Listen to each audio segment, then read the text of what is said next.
નમસ્કાર વિદ્યાર્થી મિત્રો, ડીઆરપી એજ્યુકેશનમાં આપ સૌનું સ્વાગત છે. આજે હું તમારા માટે લઈને આવ્યો છું ગણિતનો એકદમ મેગા લેક્ચર કે જે આવનારી કોન્સ્ટેબલની પરીક્ષા માટે તમને ખૂબ જ ઉપયોગી થવાનું છે. આ વિડીયો લેક્ચરની અંદર આપણે અલગ અલગ ચેપ્ટરના ખૂબ જ મહત્ત્વના અલગ અલગ દાખલા પૂછાયેલા અને પૂછી શકાય એવા દાખલા કવર કર્યા છે. મેક્સિમમ ચેપ્ટર અને મેક્સિમમ દાખલા કવર કરવાની ટ્રાય કરી છે આ વિડીયોની અંદર. તો વિડીયો તમારા માટે ખૂબ જ ઉપયોગી થવાનો છે. તો એન્ડ સુધી વિડીયોને જોવાનું ભૂલતા નહીં. બરાબર, હવે આપણે વિડીયોની શરૂઆત કરીએ એક્ઝામ્પલ નંબર 1થી. અહીંયા તમને એક એક્ઝામ્પલ આપેલું છે કે 2 અને 4નો ત્રીજો ગુણોત્તર શોધો. અહીંયા તમને કોઈ બે સંખ્યાઓ આપેલી હોય અને બે સંખ્યાનો ત્રીજો ગુણોત્તર શોધવાનું પૂછાય. ઘણીવાર આવા દાખલા પૂછાય છે. બરાબર, તો ત્રીજા ગુણોત્તર માટે તમારે યાદ રાખવાનું, આના માટે કોન્સેપ્ટ આ ટાઈપનો છે કે કોઈ બે સંખ્યાઓ આપેલી હોય તમને એ અને બી. બરાબર, અને આ બે સંખ્યા પૈકી તમારે ત્રીજી સંખ્યા પણ લાવવાની છે, એટલે કે ત્રીજો ગુણોત્તર લાવવાનો છે. બરાબર, તો આ ત્રીજો ગુણોત્તર અથવા ત્રીજી સંખ્યા લાવવા માટે તમારે આટલું યાદ રાખવાનું પહેલાં કે ત્રીજી સંખ્યા સી બરાબર શું થાય, તો બીજા નંબરની જે સંખ્યા છે એનો વર્ગ કરવાનો અને તમારે પહેલી સંખ્યા વડે ભાગી દેવાના. બરાબર, આટલું તમારે યાદ રાખવાનું છે. આટલું તમને યાદ હોય તો તમે ત્રીજો ગુણોત્તર આસાનીથી શોધી શકો છો. તો આની અંદર ત્રીજો ગુણોત્તર તમારે શોધવો હોય તો અહીંયા બીજા નંબરની જે સંખ્યા આપેલી છે 4, એ 4નો તમારે વર્ગ કરી દેવાનો અને એને તમારે પહેલા નંબરની સંખ્યા વડે ભાગી દેવાના છે. તો પહેલા નંબરની સંખ્યા અહીંયા 2 આપેલી છે. 4નો વર્ગ કેટલો થાય? 4નો વર્ગ થાય 16 અને 16ને હું 2 વડે ભાગું તો આનો જવાબ કેટલો આવે છે? 8 આવી જાય છે. એટલે કે માગેલો જે જવાબ છે તમારો કે 2 અને 4નો ત્રીજો ગુણોત્તર કેટલો, તો એનો જવાબ તમને મળી જાય છે અહીંયા 8. બરાબર, તો ઓપ્શન પ્રમાણે અહીંયા ઓપ્શન નંબર એ સાચો જવાબ છે કે 2 અને 4નો ત્રીજો ગુણોત્તર કેટલો, તો જવાબ તમને મળે છે 8. બરાબર, ફરી એકવાર તમારે આટલું યાદ રાખવાનું કે ત્રીજો ગુણોત્તર શોધવા માટે તમારે બીજા નંબરની સંખ્યાનો વર્ગ કરવાનો અને પહેલા નંબરની સંખ્યા વડે એ વર્ગને ભાગી દેવાના. બરાબર, એટલે ત્રીજો ગુણોત્તર તમને મળી જાય છે. હવે ક્વેશ્ચન નંબર 2 જોઈએ આપણે. એક્ઝામ્પલ નંબર 2 જોઈએ કે 2, 6 અને 8નો ચોથો ગુણોત્તર શોધો. અહીંયા આગળના એક્ઝામ્પલમાં તમને ત્રીજો ગુણોત્તર શોધવાનું પૂછ્યું. હવે બીજા એક્ઝામ્પલમાં ચોથા નંબરનો ગુણોત્તર એટલે કે ચોથો ગુણોત્તર કેટલો થાય એ તમારે લાવવાનો છે. ચોથો ગુણોત્તર શોધવાનો હોય તો તમને 3 સંખ્યા આપેલી હશે અને ચોથી સંખ્યા તમારે લાવવાની છે. તો આના માટે આપણે આવું સમજીએ કે 4 સંખ્યાઓ તમને આપેલી હોય આ રીતે A, B, C અને D. બરાબર, તો આ ચોથા નંબરની સંખ્યા એટલે કે ચોથો ગુણોત્તર તમારે લાવવો છે.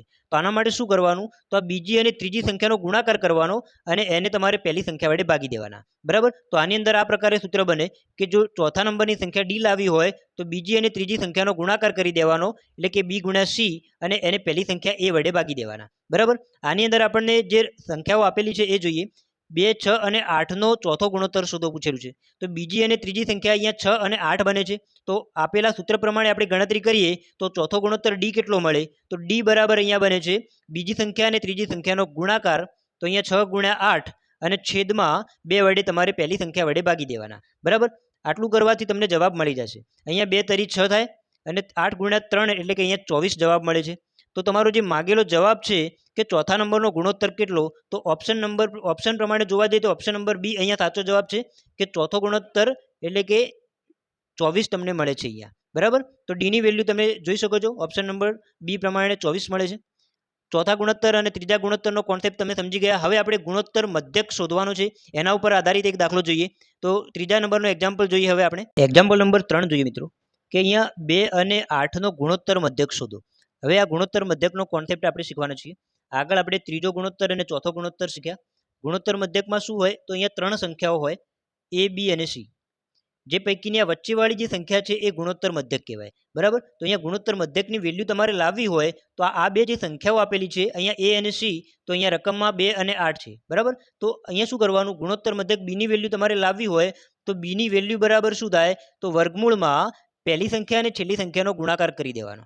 બરાબર, ગુણોત્તર મધ્યક લાવવા માટે વર્ગમૂળની અંદર પહેલી સંખ્યા અને છેલ્લી સંખ્યાનો ગુણાકાર કરી અને એનું વર્ગમૂળ તમારે નીકાળી દેવાનું. હવે આપેલ સંખ્યા પ્રમાણે આપણે આનો જવાબ લાવીએ તો શું થાય, તો આનો ગુણોત્તર મધ્યક બી બરાબર શું થાય, તો અહીંયા તમે જોઈ શકો છો બે સંખ્યાઓ 2 અને 8. તો હું અહીંયા 2 ગુણ્યા 8 કરું તો વર્ગમૂળની અંદર કેટલા બને છે, 2 ગુણ્યા 8 એટલે 16 બની જાય. બરાબર, તો અહીંયા 16નું વર્ગમૂળ નીકાળીએ તો જવાબ બને છે 4. એટલે કે અહીંયા ગુણોત્તર મધ્યક બીની વેલ્યુ તમને મળી જાય છે 4. તો માગેલ જવાબ તમારો છે અહીંયા ઓપ્શન પ્રમાણે ઓપ્શન નંબર બી. તો ગુણોત્તર મધ્યક શોધવા માટે તમારે આટલું જ યાદ રાખવાનું કે જે બે સંખ્યાઓ આપેલી હોય એ બે સંખ્યાનો ગુણાકાર કરી દેવાનો, ગુણાકાર કરી અને એનું તમારે વર્ગમૂળ નીકાળી દેવાનું, એટલે તમને ગુણોત્તર મધ્યક મળી જાય છે. બરાબર, હવે આપણે એક્ઝામ્પલ નંબર 4 જોઈએ. એક્ઝામ્પલ નંબર 4 જોઈએ મિત્રો. અહીંયા આપેલું છે કે બે સંખ્યાઓનો ગુણોત્તર 2:5 છે. જો બંને સંખ્યાઓનો સરવાળો 140 હોય તો નાની સંખ્યા ખાલી જગ્યા થાય. મિત્રો અહીંયા એક્ઝામ્પલમાં તમને આ પ્રકારનો પ્રશ્ન પૂછે કે બે સંખ્યાઓનો ગુણોત્તર આપેલો હોય અને તેમનો સરવાળો આપેલો હોય. આ બંને વસ્તુ આપેલું હોય ત્યારે એક્ઝામ્પલ કેવી રીતે સોલ્વ કરવાનું એ તમારે આ મેથડ યાદ રાખી લેવાની. બરાબર, એકદમ ઇઝી રીતે તમે આનો જવાબ લાવી શકો છો. સૌથી પહેલાં તમારે શું કરવાનું, અહીંયા જે ગુણોત્તર આપેલો છે એ ગુણોત્તર અહીંયા લખી દેવાનો. બરાબર, કે અહીંયા ગુણોત્તર છે 2:5. તમારે શું કરવાનું, સરવાળો આપેલો હોય તો આ ગુણોત્તરનો તમારે સરવાળો કરી દેવાનો. 2 અને 5 કેટલા થાય? 7 થાય. બરાબર, સરવાળો આપેલો હોય તો તમારે ગુણોત્તરનો સરવાળો કરી અને અહીંયા લખી દેવાના. હવે તમારે શું કરવાનું, એકચ્યુઅલમાં તમને સરવાળો કેટલો આપેલો છે? 140 આપેલો છે. તો અહીંયા 140 ને તમારે આ જે સરવાળો તમે કરીને લાવ્યા એના વડે ભાગી દેવાના. બરાબર, 140 ને હું 7 વડે ભાગું તો અહીંયા જવાબ કેટલો બને છે? 20 બને છે. બરાબર, તો અહીંયા આટલું તમને કરતા આવડી જાય તો તમારો જે જવાબ છે એ તમને ઇઝીલી તમે લાવી શકો છો. બરાબર, અહીંયા તમારો જવાબ આવી જ ગયો સમજો. હવે જુઓ, તમારે શું કરવાનું કે ગુણોત્તરનો સરવાળો કરી દેવાનો. તમને જે રકમમાં સરવાળો આપેલો છે એ સરવાળાને તમારે આ ગુણોત્તરના સરવાળા વડે ભાગી અને એક સંખ્યા લાવી દેવાની. બરાબર, હવે તમને નાની સંખ્યા પૂછી છે તો આ જે સંખ્યા તમે લાવ્યા એને તમારે અહીંયા નાના આંકડા વડે ગુણી દેવાના. બરાબર, તો અહીંયા 20 ને હું 2 સાથે ગુણું તો તમારે નાની સંખ્યા જે માગેલી છે એ મળી જાય. તો અહીંયા નાની સંખ્યા કેટલી? તો આ જે 20 લાવ્યા એને નાના આંકડા વડે ગુણું એટલે કે 20 × 2 કરું તો અહીંયા 20 દુ 40 બને છે. એટલે કે નાની સંખ્યાનો જવાબ તમને મળી ગયો અહીંયા 40. બરાબર, તો ઓપ્શન પ્રમાણે અહીંયા ઓપ્શન નંબર એ આપણો સાચો જવાબ છે. હવે તમને એવું પૂછે કે મોટી સંખ્યા કેટલી? તો મોટી સંખ્યા માટે પણ તમે આસાનીથી ગણી શકો છો. તો મોટી સંખ્યા અહીંયા બને છે, મોટી સંખ્યા બરાબર, તો આ જે તમે 20 લાવ્યા એને અહીંયા મોટા આંકડા સાથે ગુણી દેવાના. બરાબર, તો અહીંયા 20 × 5 કરું તો 20 × 5 = 100. એટલે કે અહીંયા મોટી સંખ્યાનો જવાબ પણ તમને મળી જાય છે.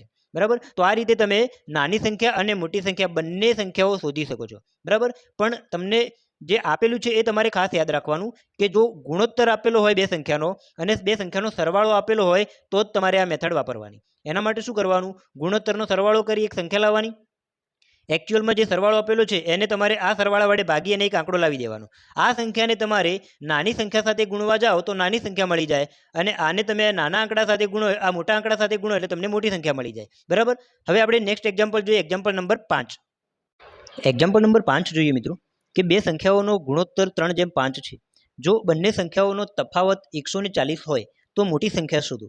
આગળના એક્ઝામ્પલમાં એક્ઝામ્પલ નંબર 4માં એવું હતું કે અહીંયા ગુણોત્તર આપેલો હતો અને સંખ્યાઓનો સરવાળો આપેલો હતો. બરાબર, તો એના આધારે નાની અને મોટી સંખ્યા આપણે શોધતા શીખ્યા. હવે બે સંખ્યાનો ગુણોત્તર આપેલો હોય અને એ જે સંખ્યાઓનો તફાવત આપેલો હોય એટલે કે બાદબાકી આપેલી હોય તો નાની સંખ્યા અને મોટી સંખ્યા કેવી રીતે શોધવી એ જ મેથડનો ઉપયોગ કરવાનો છે. અહીંયા સૌથી પહેલાં તમારે જે ગુણોત્તર આપેલો છે એ અહીંયા લખી દેવાનો. અહીંયા 3:5નો ગુણોત્તર તમને આપેલો છે.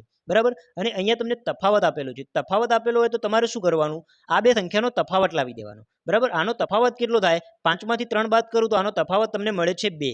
બરાબર, હવે આ તફાવતને શું કરવાનું, એકચ્યુઅલમાં રકમમાં તફાવત આપેલો છે 140. 140 ને તમારે આ ગુણોત્તરના તફાવત વડે ભાગી દેવાના. બરાબર, તો અહીંયા 140 ને હું 2 વડે ભાગી દઉં તો 2 વડે ભાગવાથી આનો જવાબ શું આવે? 70 આવે. તો અહીંયા તમારો જવાબ આવી ગયો સમજો. બરાબર, આટલું કરે પછી શું કરવાનું, જો હવે 70 ને તમારે 3 સાથે ગુણો એટલે કે નાના આંકડા સાથે ગુણવા જાઓ તો તમને નાની સંખ્યા મળે. 70 ને તમે મોટી સંખ્યા એટલે કે મોટા આંકડા સાથે ગુણવા જાઓ તો તમને મોટી સંખ્યા મળી જાય. બરાબર, અહીંયા રકમમાં તમને મોટી સંખ્યા માગેલી છે તો અહીંયા મોટી સંખ્યા બરાબર કેટલા થાય? તો મોટી સંખ્યા બરાબર આ 70 ને તમારે અહીંયા આ મોટા ગુણોત્તર સાથે ગુણી દેવાના. બરાબર, તો 70 × 5 કરીએ તો 70 × 5 કેટલા થાય? 7×5 = 35 એટલે કે 350 થાય. બરાબર, તો અહીંયા મોટી સંખ્યાનો જવાબ તમને મળી જાય છે 350. ઓપ્શન પ્રમાણે અહીંયા ઓપ્શન નંબર એ આપણો સાચો જવાબ છે. બરાબર, હવે એવું પૂછાય કે ભાઈ નાની સંખ્યા કેટલી? તો નાની સંખ્યા બરાબર, તો આ 70 ને શું કરવાનું, 70 ને તમારે આ નાના ગુણોત્તરના આંકડા સાથે ગુણી દેવાના. તો 70 × 3 કરીએ, 7 × 21 એટલે 210 થાય. તો અહીંયા નાની સંખ્યા પણ તમે લાવી શકો છો આવી રીતે. બરાબર, આના માટે બીજી કોઈ મેથડ તમારે વાપરવાની જરૂર નથી. આ એકદમ ઇઝી મેથડ છે, આનાથી તમે બંને સંખ્યાઓ શોધી શકો છો. બરાબર, હવે આપણે એક્ઝામ્પલ નંબર 6 જોઈએ મિત્રો એક્ઝામ્પલ નંબર 6 જોઈએ એના પહેલાં અહીંયા તમને 3 પ્રશ્નો મેં આપેલા છે. Question number A, question number B અને ક્વેશ્ચન નંબર C. અહીંયા પ્રશ્નનો નંબર મેં A, B અને C તરીકે આપેલો છે. બરાબર, આ 3 પ્રશ્નો આગળ જે પ્રશ્નો આપણે જોયા એના ઉપર આધારિત છે. તમે આની પ્રેક્ટિસ કરી અને આનો જે સાચો જવાબ આવે એ મને કોમેન્ટમાં જણાવો. બરાબર, જેનો પણ સાચો જવાબ હશે એને હું લાઈક કરી દઈશ. બરાબર, મને ખ્યાલ આવી જશે કે આ સાચો છે. હવે પ્રશ્ન જે આગળ ભણ્યા એ પ્રમાણે જોઈ લઈએ. જો પ્રશ્ન નંબર A શું છે કે 9 અને 15નો ત્રીજો ગુણોત્તર ખાલી જગ્યા થાય. એના પછી પ્રશ્ન નંબર B એવો છે કે 6, 9 અને 12નો ચોથો ગુણોત્તર ખાલી જગ્યા થાય.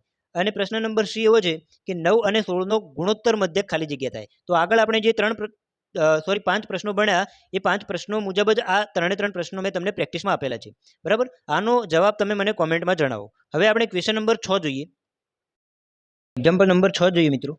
અહીંયા આપેલું છે કે એક પરીક્ષામાં 35% વિદ્યાર્થીઓ પાસ થાય છે અને 455 વિદ્યાર્થીઓ નાપાસ થાય છે, તો કુલ કેટલા વિદ્યાર્થીઓએ પરીક્ષા આપી હોય, બરાબર. અહીંયા તમને જે આ ટકાવારીનો ક્વેશ્ચન છે, બરાબર, એટલે કે હવેથી આપણે ટકાવારીના થોડાક એક્ઝામ્પલ્સ જોઈએ, બરાબર. વિડીયોની અંદર ઘણા બધા ચેપ્ટરના ક્વેશ્ચન્સ મેં કવર કર્યા છે. મેક્સિમમ ક્વેશ્ચન અને ખૂબ જ પરીક્ષાલક્ષી હોય એવા પ્રશ્નો આપણે આ વિડીયોની અંદર જોવાના છીએ. એટલે વિડીયો લેક્ચરને એન્ડ સુધી જોવાનું ભૂલતા નહીં, બરાબર. જ્યાં જ્યાં તમને કોઈ ડાઉટ લાગે તો તમે મને કોમેન્ટમાં કહી શકો છો. હવે આપણે આ દાખલો જોઈએ. અહીંયા એવું કહેલું છે કે 35% વિદ્યાર્થીઓ પાસ થાય છે, બરાબર. હવે 35% પાસ થતા હોય એનો મતલબ કે બાકીના વિદ્યાર્થી નપાસ થયા, બરાબર. તો 100% જે વિદ્યાર્થીઓ હોય એમાંથી 35% વિદ્યાર્થી પાસ થયા, તો એનો મતલબ એવો થાય કે 65% વિદ્યાર્થીઓ નપાસ થયા કહેવાય, બરાબર. અહીંયા જે 35% વિદ્યાર્થી છે એ પાસ થયા, તો 100% વિદ્યાર્થીઓમાંથી 35% પાસ થયા હોય તો 65% વિદ્યાર્થીઓ જે છે એ નાપાસ થયા હોય, બરાબર. આટલું તમને ખ્યાલ આવી જાય કે 100% વિદ્યાર્થી હતા, 35% વિદ્યાર્થી પાસ થયા, તો 65% વિદ્યાર્થી નપાસ થયા.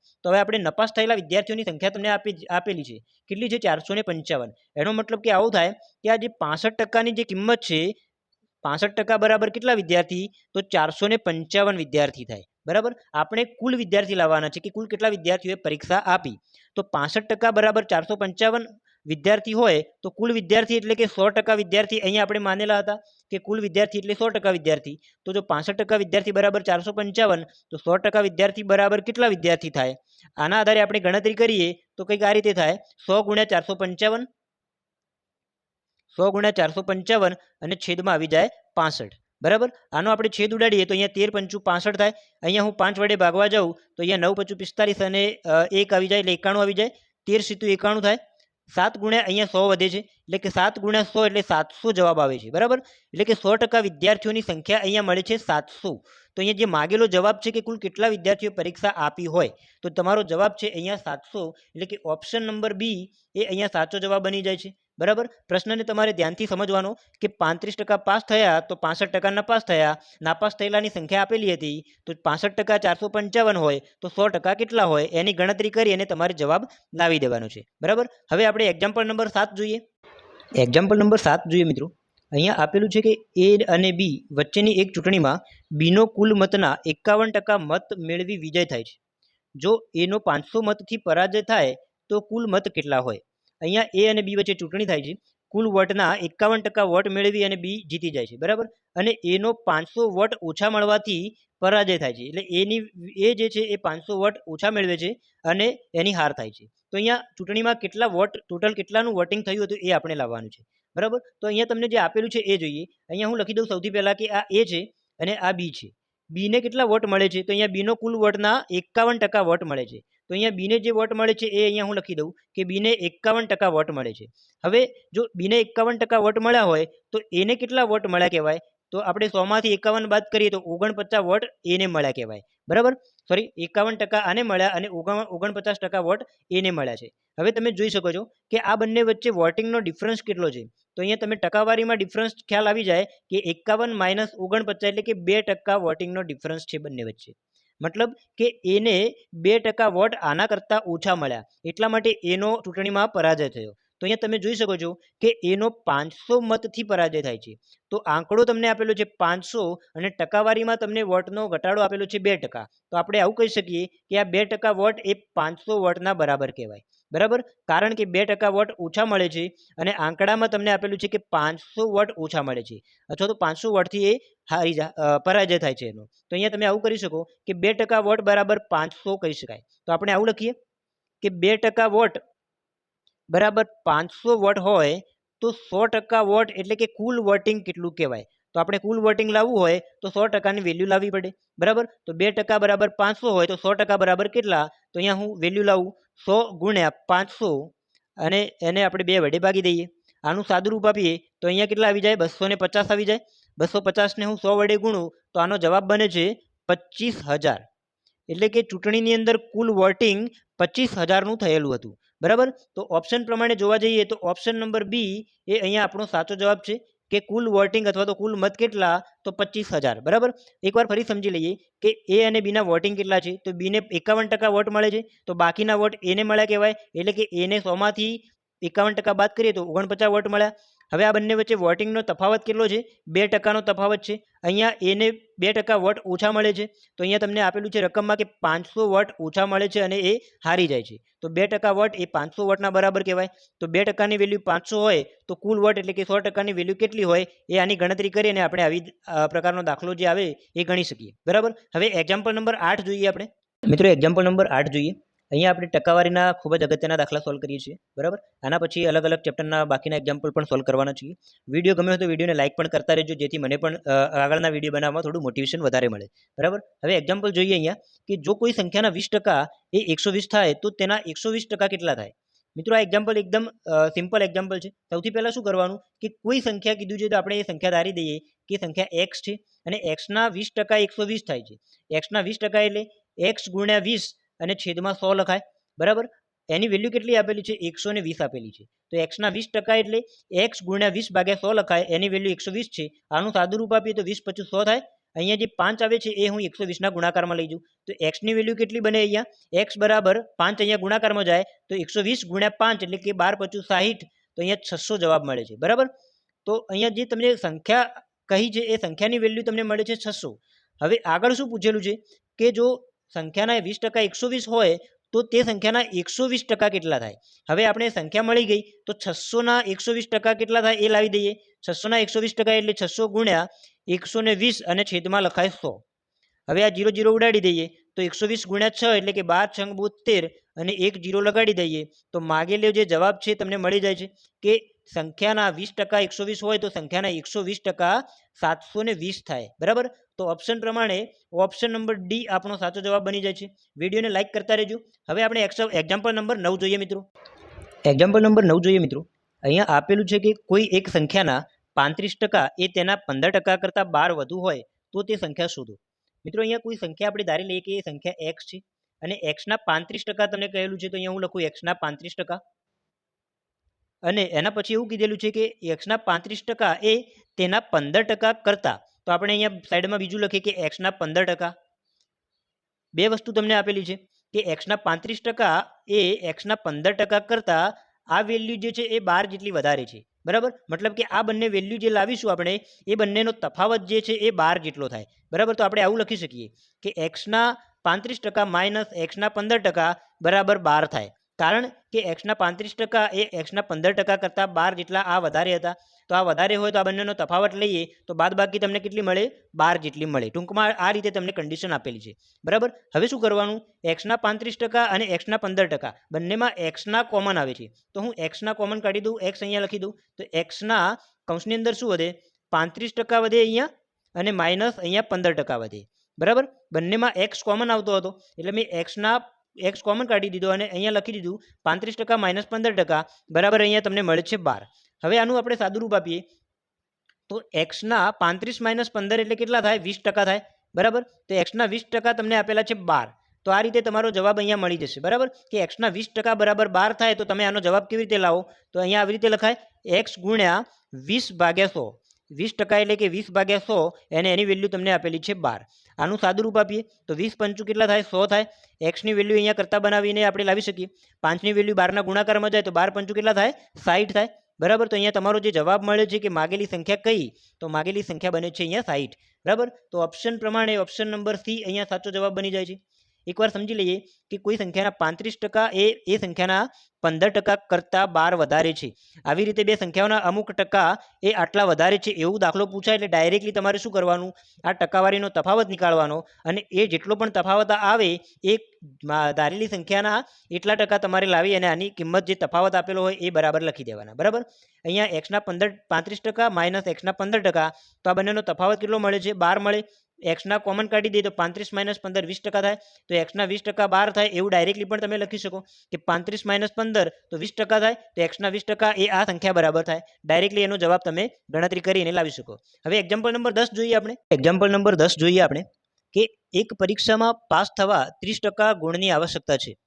જો કોઈ વિદ્યાર્થી 30 ગુણ મેળવે અને 30 ગુણથી નાપાસ થાય છે તો કુલ કેટલા ગુણનું પેપર હતું. આવા દાખલા ઘણીવાર પરીક્ષામાં પૂછાય છે, તો આ દાખલો જોઈ લેવો અને આની જે ટ્રીક છે અથવા તો મેથડ છે તમારે યાદ રાખવી, બરાબર.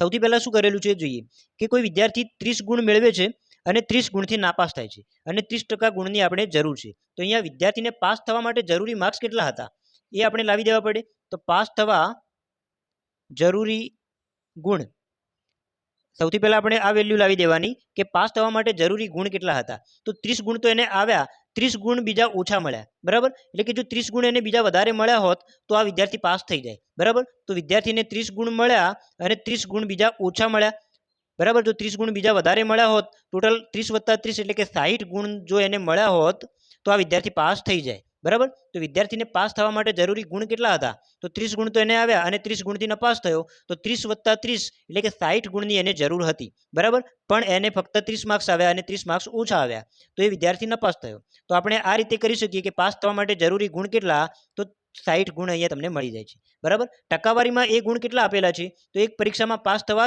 30% ગુણની આવશ્યકતા છે.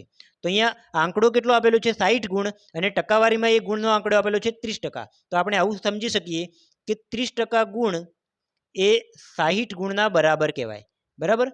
કે પાસ થવા માટે 30% ગુણની જરૂર પડે છે અને પાસ થવા માટે જરૂરી માર્ક્સ એટલે આપેલી વિગત પ્રમાણે આપણે લાવ્યા તો 60 ગુણ આવ્યા. તો 30% એ 60 ગુણ હોય તો પરીક્ષામાં કુલ ગુણ આપણે લાવવા હોય તો કુલ ગુણ એટલે 100%ની વેલ્યુ આપણે લાવવાની થાય, બરાબર. 30% 60 હોય તો 100% કેટલા થાય એની વેલ્યુ આપણે લાવી દઈએ. તો 100 ગુણ્યા 60 અને છેદમાં લખાય 30. આનું સાદું રૂપ આપીએ તો 30 દુ 60, 2 ગુણ્યા 100 એટલે જવાબ તમને અહીંયા મળી જાય છે 200. તો અહીંયા તમે જે જવાબ માગેલો છે કે કુલ પેપર કેટલા ગુણનું હતું, તો 200 ગુણનું આ પેપર હતું. એમાંથી વિદ્યાર્થીને 30 ગુણ આવ્યા અને 30 ગુણ ઓછા આવ્યા, વિદ્યાર્થી ફેલ થયો.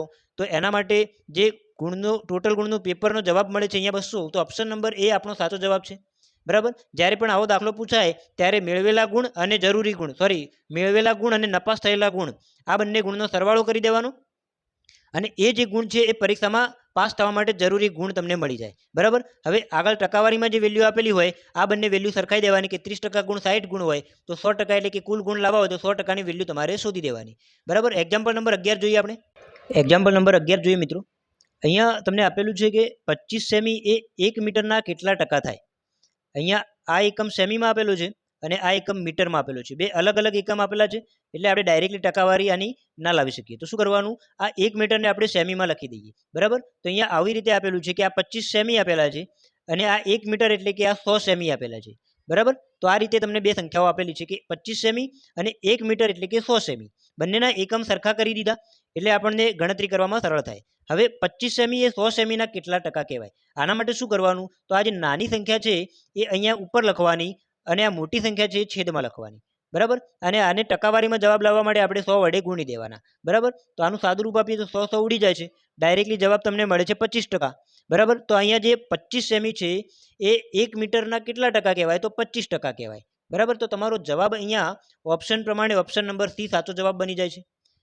ઘણીવાર આવા અલગ અલગ એકમના તમને દાખલા પૂછે કે 100 કિલોગ્રામ એ 1 કિલોગ્રામના 100 ગ્રામ એ 1 કિલોગ્રામના કેટલા ટકા કહેવાય. તો તમે એ રીતે પણ ગણતરી કરી શકો. બંનેના એકમ સરખા કરી અને પછી નાની સંખ્યા ઉપર લખવાની, મોટી સંખ્યા નીચે લખવાની અને 100 વડે ગુણી દેવાના, બરાબર. તો આવી રીતનો જે પણ પ્રશ્ન પૂછાય એનો જવાબ તમે આસાનીથી ગણી શકો છો.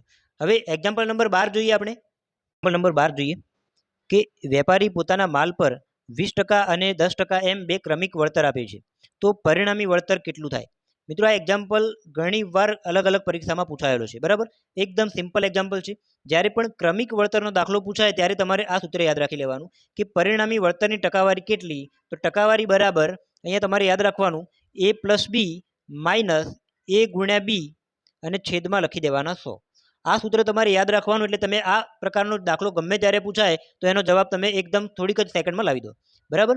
હવે અહીંયા એ અને બીની વેલ્યુમાં શું લખવાનું, તો આ બે ક્રમિક અલગ અલગ વળતર આપેલા છે, એ લેવાના અને આને બી લેવાના, બરાબર. આની અંદર કિંમતો મૂકી દઈએ તો એની વેલ્યુ અહીંયા હું લખું 20% વત્તા બીની જગ્યાએ અહીંયા લખું 10% માઇનસ 20 × 10 a × b એટલે કે 20 × 10 અને છેદમાં આપણે લખી દઈએ 100. આનું સાદું રૂપ આપીએ તો 0 0 ઉડી જાય. 20 + 10 એટલે અહીંયા આવી જાય 30 માઇનસ 2 × 1 એટલે અહીંયા આવે છે 2.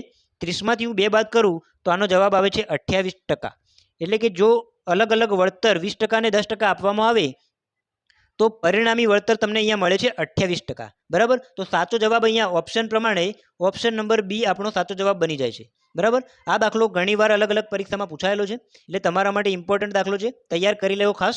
હવે આપણે એક્ઝામ્પલ નંબર 13 જોઈએ. મિત્રો તમે લાઇક આપતા રહેજો, જેથી મને આગળના વિડીયો બનાવવામાં થોડીક વધારે મોટિવેશન મળે. એક્ઝામ્પલ નંબર 13 જોઈએ આપણે. એક્ઝામ્પલ નંબર 13 જોઈએ મિત્રો. અહીંયા તમને આપેલું છે કે 4 વ્યક્તિઓની સરેરાશ ઉંમર 32 વર્ષ છે. એક વ્યક્તિ ઉમેરાતા સરેરાશ 2 વધે છે, તો ઉમેરાયેલી વ્યક્તિની ઉંમર શોધો.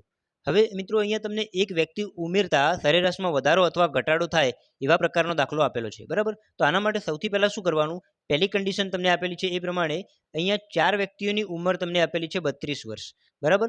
એના પછી શું છે કે એક વ્યક્તિ ઉમેરાય છે, તો નવા વ્યક્તિઓની સંખ્યા કેટલી થાય, 4માં 1 ઉમેરીએ તો 5 થઈ જાય. બરાબર. તો હવે 5 વ્યક્તિઓની સરેરાશ કેટલી થાય છે, એક વ્યક્તિ ઉમેરાતા સરેરાશમાં 2નો વધારો થાય છે, તો નવી સરેરાશ કેટલી થઈ જાય, 32 હતી, 32થી વધી અને 2 વધે તો એમાં કેટલા થઈ જાય, નવી સરેરાશ 34 થઈ જાય. બરાબર. તો 4 વ્યક્તિઓની ઉંમરની સરેરાશ 32 વર્ષ, 5 વ્યક્તિની ઉંમરની સરેરાશ 34 વર્ષ છે. તો ઉમેરાયેલ વ્યક્તિની ઉંમર શોધો. તો આના માટે શું કરવાનું, 5 વ્યક્તિની ઉંમરના સરવાળામાંથી 4 વ્યક્તિની ઉંમરનો સરવાળો બાદ કરી દેવાનો. બરાબર. તો હવે ઉંમરનો સરવાળો લાવવા માટે શું કરીએ, 4 અને 32નો આપણે ગુણાકાર કરીએ તો 4 વ્યક્તિની ઉંમરનો સરવાળો મળી જાય. એવી જ રીતે 5 અને 34નો ગુણાકાર કરીએ તો 5 વ્યક્તિની ઉંમરનો સરવાળો આપણને મળી જાય છે. બરાબર. તો અહીંયા 4 વ્યક્તિની ઉંમરનો હું સરવાળો કરું તો 4 ગુણ્યા 2 એટલે 8 અને 4 તરી 12 એટલે 128 આવી જાય. 5 વ્યક્તિની ઉંમરનો સરવાળો લાવવા માટે 35ને હું 5ને 34 વડે ગુણીએ તો આનો જવાબ 170 આવી જાય. બરાબર. તો અહીંયા 5 વ્યક્તિની ઉંમરનો સરવાળો મળે છે 170 અને 4 વ્યક્તિની ઉંમરનો સરવાળો 128.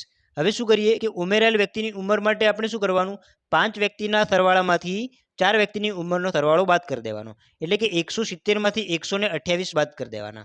તો અહીંયા 170માંથી હું 128 બાદ કરું તો આનો જવાબ શું મળે જોઈએ, અહીંયા 2 આવી જાય, અહીંયા 16, 16માંથી 12 બાદ કરીએ તો અહીંયા આવી જાય 4, એટલે કે અહીંયા જવાબ જે મળે છે એ 42 વર્ષ મળે છે. બરાબર. તો અહીંયા જે નવો વ્યક્તિ ઉમેરાયેલો છે 5મા નંબરનો, એની ઉંમર કેટલી, તો 42 વર્ષ. બરાબર. ઓપ્શન પ્રમાણે અહીંયા ઓપ્શન નંબર બી એ આપણો સાચો જવાબ છે. એક્ઝામ્પલ નંબર 14 જોઈએ મિત્રો. 14મા એક્ઝામ્પલમાં આપેલું છે કે એક્સ સંખ્યાઓની સરેરાશ 15 છે. જો દરેક સંખ્યાના 3 ગણા કરી 5 વડે ભાગવામાં આવે તો નવી સરેરાશ કેટલી થાય. મિત્રો સરેરાશની અંદર આ તમારે યાદ રાખવાનું કે અમુક સંખ્યાઓની સરેરાશ તમને આપી હોય અને દરેક અવલોકનના 3 ગણા કરવામાં આવે તો નવી સરેરાશ કેટલી, તો આ સરેરાશને તમારે ડાયરેક્ટલી 3 વડે ગુણી દેવાના. એવું કહેવામાં આવે કે દરેક સરેરાશમાં દરેક અવલોકનમાં 2 ઉમેરવામાં આવે છે તો નવી સરેરાશ કેટલી, તો તમારે આ સરેરાશમાં જ 2 ઉમેરી દેવાના. બરાબર. એવું કહેવાય કે દરેક અવલોકનની અંદર 2 બાદ કરવામાં આવે છે તો નવી સરેરાશ કેટલી, તો આ જે સરેરાશ આપેલી છે એમાંથી તમારે 2 બાદ કરી દેવાના. ટૂંકમાં દરેક અવલોકન સાથે જે ક્રિયા કરવામાં આવે છે એ જ ક્રિયા તમારે આ જૂની સરેરાશ સાથે કરવાથી તમને નવી સરેરાશ મળી જાય છે. બરાબર. તો અહીંયા આ દાખલામાં પણ એવું જ કરવાનું છે આપણે કે એક્સ સંખ્યાઓની સરેરાશ 15 છે.